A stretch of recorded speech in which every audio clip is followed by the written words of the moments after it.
تو ایک بڑا جلسہ گاہ، ابھی تک مجھے کوئی ٹویٹر پہ کوئی مجھے فیس بک پہ جلسہ گاہ خالی ہونے کی، ورنہ وہ اس طرح کافی سارے وہاں پہ جو اس جماعت سے منسلک یوٹیوبرز ہیں یا لوگ ہیں وہ جلسہ گاہ پہنچے ہوں گے کوئی نقائص نکالنے کے لیے، کوئی ایسی چیزیں نکالنے کے لیے جو نکال سکیں اور سوشل میڈیا پہ پروپیگنڈا کر سکیں گے، یا لوگ نہیں ہیں۔ جلسہ گاہ جو ہے وہ بھری ہوئی تھی، جلسہ کامیاب ہو گیا، اور وہاں سے جو میسج تھا وہ بھی بڑا شاؤٹ اینڈ کلیئر تھا کہ وہ پاکستان کے اندر جو معاملات ہیں ان کو ٹھیک کرنے کے عزم سے آئے ہیں۔ ان کی کوشش یہی ہوگی کہ جو یہاں پہ مسائل ہیں ان کو ایڈریس کیا جائے، نہ کہ جو کنفلکٹ کی سیاست، جو یہاں پہ تصادم کی سیاست یا ایک دوسرے کے خلاف مقدمہ بازی، کیسز، ایک دوسرے کو جیل بھیجنا، وہ اس سے تھوڑا سا ہٹ کر موڈ میں نظر آ رہے تھے۔ ورنہ یہی آج دیکھا جا رہا تھا کہ وہ شروع کرتے مجھے کیوں نکالا جی ٹی روڈ سے، جنرل فیاض حمید کا نام لیتے، عمران خان کا نام لیتے، کس طرح کیسز بنائے گئے ان کا بات کرتے، ڈی جی آئی اس ٹائم جو تھے فیاض حمید ان کی بات کرتے، اور 3 سابقہ چیف جسٹس جو ہیں جسٹس کھوسہ، ثاقب نثار اور بندیال، ان کے حوالے سے بات کرتے، لیکن انہوں نے ایک لفظ بھی ان کے حوالے سے بات نہیں کی، اپنے کیسز کو اس طرح سے ڈسکرائب نہیں کیا، اس طرح سے کیسز کی ڈیٹیل میں نہیں گئے، اوور ویو دیا اور اوور آل باتیں کی، اور ایک اچھا میسیج دے گئے کہ وہ کس مائنڈ سیٹ سے آئے ہیں۔ اب مل کر ساتھ چلنا ہے، مل کے چلنے کی بات اب نہ صرف یہ بات عمران خان کر رہے ہیں، انہوں نے بھی جیل سے، جو پاکستان تحریک انصاف نے ایک اپنا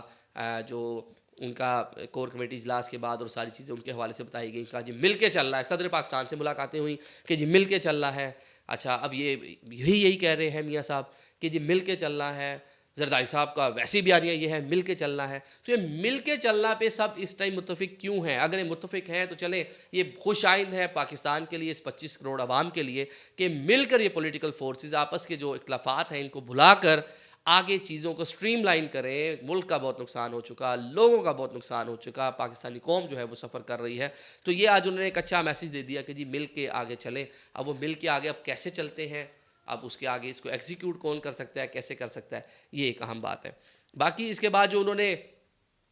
ترقیاتی کام اپنے گنوائے، اس میں تو کوئی ان کا ناقد ہو یا نہ ہو،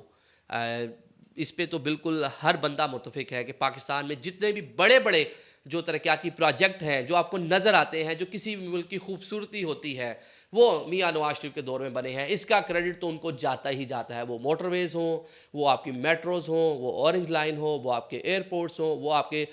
پاکستان کے بڑے بڑے ہاسپٹلز ہوں، یہ کریڈٹ تو ان کو جاتا ہی جاتا ہے۔ جو کسی بھی ملک کی بھی، ہم دنیا میں ٹریول کرتے ہیں، دنیا بھر جاتے ہیں، موٹر ویز وہاں نظر آتی ہیں، بڑے ہائی ویز نظر آتے ہیں، میٹرو کا سسٹم نظر آتا ہے۔ جب ہمارے پاکستانی وہاں جاتے ہیں تو ان کو دیکھ کے بڑا خوش ہوتے ہیں، شاید اسی معیار کی موٹر ویز ہمارے پاکستان میں موجود ہیں، اسی معیار کی جو میٹروز ہیں وہ ہمارے پاکستان میں موجود ہے۔ اورنج لائن بھی اس کی ایک مثال ہے۔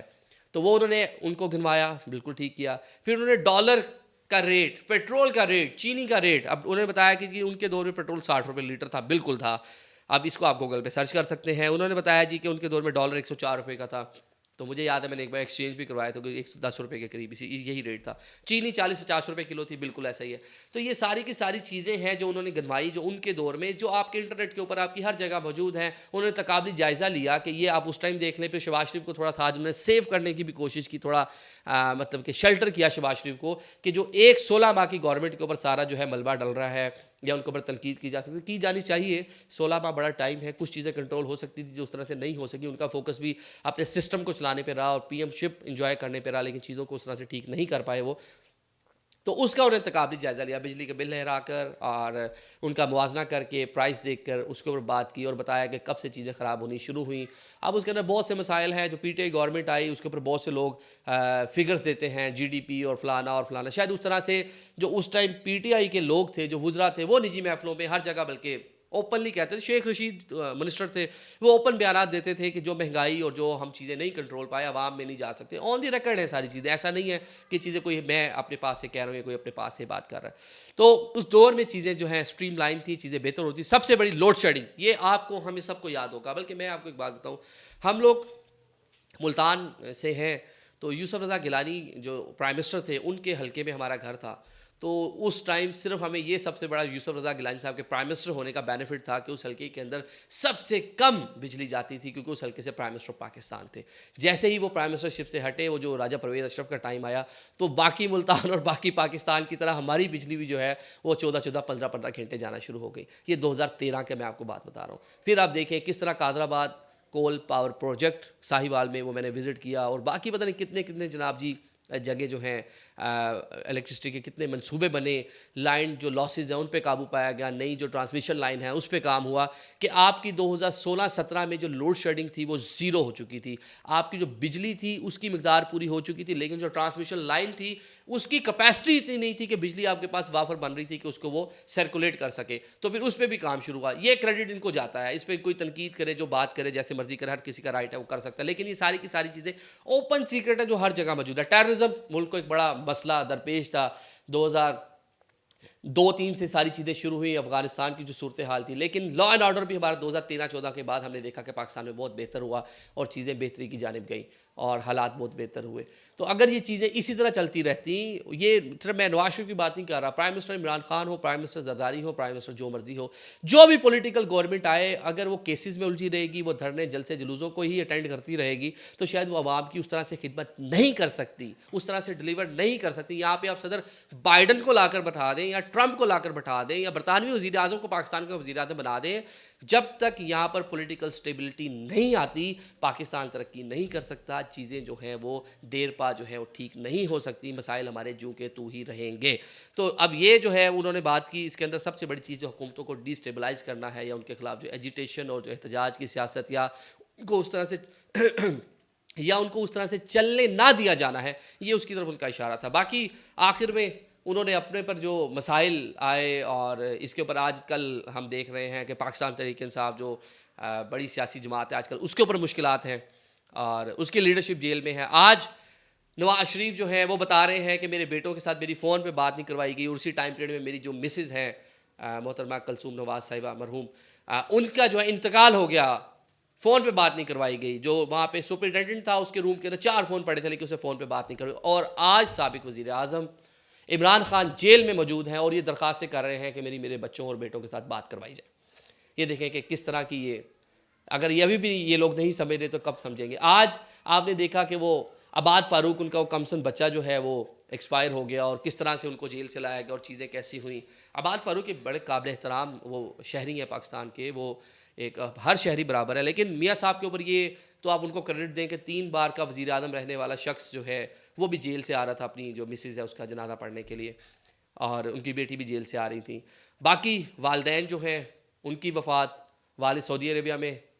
اللہ کو پیارے ہوئے, والدہ جو ہے انگلینڈ میں اللہ کو پیاری ہوئی, تو دونوں کی پاکستان جو ہے انہوں نے ڈیڈ باڈی بھیجی اور دونوں کو قبر میں نہیں اتار سکے. جب ہم باقی پولیٹیکل لوگوں کے لیے ہم اس طرح کی جذبات رکھتے ہیں, وہ شہریار افریدی ہوں, وہ فواد چودھری صاحب ہوں, جب ان کو کہا جی آپ نے جب جیل میں گئے سب طرح کس کو مس کیا تو بیٹیوں کا نام آیا تو آپ دیدہ ہو گئے. فواد صاحب جو ہیں وہ صداقت عباسی ابھی آپ نے دیکھا ہے آئے ہیں تو والدہ کو مل کے کیا ان کی حالت تھی. وہ علی محمد خان ہوں, وہ شہریار افریدی, میں نے نام کچھ لکھے ہوئے ہیں. یہ جتنے لوگ ہیں ان کے لیے ہماری بڑی سمپتیز ہیں, ان کے لیے ہم بڑی سوشل میڈیا پہ بات کر رہے ہوتے ہیں, ان کی ریلز بن رہی ہوتی ہیں, ٹک ٹاک بن رہی ہے, روتے ہوئے دکھا رہے ہیں, آتے ہوئے جا رہے ہیں, دکھاتے ہوئے جا رہے ہیں. تو شاید یہ لوگ بھی پاکستانی تھے بھائی, ان کا بھی پاکستان میں اتنے ہی اسٹیک تھے, تو انہوں نے پاکستان کو سرو کیا ہوا تھا. جو جیسا سرو کیا, نہیں کیا, اچھا کیا, برا کیا, اس کے اوپر ہم چھوڑ دیتے ہیں, وہ ایک الگ سے معاملہ ہے. اس کے لیے احتساب کریں 5 سال بعد جب ووٹ آپ کے ہاتھ میں آتا ہے, بیلٹ پیپر آپ کے ہاتھ میں آتا ہے, وہ آپ کا رائٹ ہے, آپ کریں, تنقید کریں جو پازیٹو تنقید ہے. لیکن جو انسانی جو حقوق ہیں جو کسی بھی انسان کو ملنے چاہیے, کیونکہ دل تو سب کا برابر ہے نا, وہ جذبات میرے بھی اتنے ہیں, وہ آپ کے بھی اتنے ہیں, وہ عمران خان کے بھی اتنے ہیں, زرداری کے بھی اتنے ہیں, اور میاں صاحب کے بھی اتنے ہیں. تو اندر اور فیملی بھی سب کی اتنی ہی برابر ہے ہم سب کے لیے. تو یہ والی جو چیزیں ان کے ساتھ زیادتیاں ہوئی ہیں بالکل انہوں نے ٹھیک ہے کہ اس کا مداوع نہیں ہو سکتا, یہ گرجز جو ہیں وہ ان کو رہ جائیں گے. اوورآل ایک اچھی سپیچ تھی اور ایک اچھا سیاسی سفر کا آغاز وہ کرنے جا رہے ہیں. اور اب یہ اطلاع ہے کہ اس ٹائم سب سے مہنگی جو ٹکٹ ہے وہ پاکستان مسلم لیگ نون کی ہو چکی ہے. اور جس طرح 2000 ہم نے دیکھا کہ 16-17 میں 17-18 میں جو الیکشن ہوئے, اس ٹائم بھی سب سے زیادہ جو جس ٹکٹ کی سب سے زیادہ مانگ تھی وہ مسلم لیگ نون کی ٹکٹ تھی, لیکن الیکشن میں جو ہوا وہ اب قصہ ماضی اور اوپن سیکرٹ ہے وہ بھی. تو اس ٹائم دوبارہ سے نون لیگ کی ٹکٹ جو ہے خاصی مہنگی ہو چکی ہے, اور پاکستان تحریک انصاف کے وہ لوگ جو پارٹی سے ہٹ چکے تھے, جنہوں نے ابھی تک استحکام پاکستان یا جو کھٹک صاحب کی جماعت ہے اس کو جوائن نہیں کیا تھا, وہ سارے کے سارے لوگ اب ان سے بارگین کریں گے اور ٹکٹ کے حصول کے لیے ان سے رابطہ کریں گے. اور آنے والے دنوں میں یہ آپ کے لیے خبر ہے کہ پاکستان سے ملک کے مختلف علاقوں سے بہت سے الیکٹیبل, بہت سے بڑے سیاسی خاندان, بہت سے بڑے سیاسی سٹیک ہولڈرز جو ہیں وہ پاکستان مسلم لیگ نون کا حصہ بننے جا رہے ہیں. Thank you so much.